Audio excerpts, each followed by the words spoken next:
بات کرتے ہیں زارا عابد کی، جو چند روز قبل کراچی میں تباہ ہونے والے PIA کے طیارہ میں جاں بحق ہوئیں۔ زارا عابد کے اوپر کی جانے والی بے جا تنقید، جہنمی ہونے کا سرٹیفکیٹ، اور وہ بھی سرٹیفائیڈ جنتی عوام کی طرف سے، کچھ خاص اچنبھے کی بات نہیں۔ زارا عابد کے انسٹاگرام پر کمنٹس کی بھرمار دیکھنے کا اتفاق ہوا۔ سیدھا گئی جہنم میں، ایسی عورتیں تو جنت کی ہوا تک محسوس نہیں کر سکتیں، کیا فائدہ ہوا اس زندگی کا، وغیرہ وغیرہ۔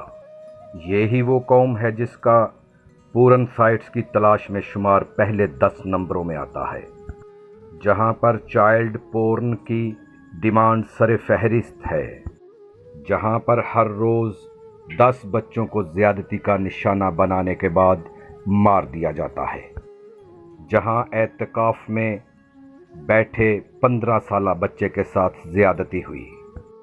یہ وہ قوم ہے جہاں اسلام کے مطابق بہن کو اس کا حق دینے کے بجائے اس کو زندہ جلا دیا جاتا ہے۔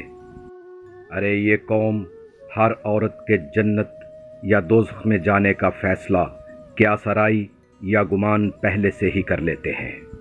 یہ وہ قوم ہے جو نہ زندہ کو بخشتی ہے اور نہ مردہ کو۔ قبر سے نکال کر عورت سے زیادتی جیسا فعل کرنے والی قوم بھلا زارا عابد کو کیسے چھوڑ سکتی تھی؟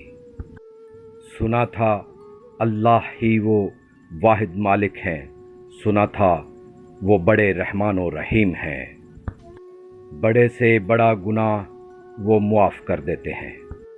ایک عیسائی عورت کے کتے کو اپنے جوتے میں پانی پلانے جیسے فعل پر جنت کی نوید سنا دیتے ہیں۔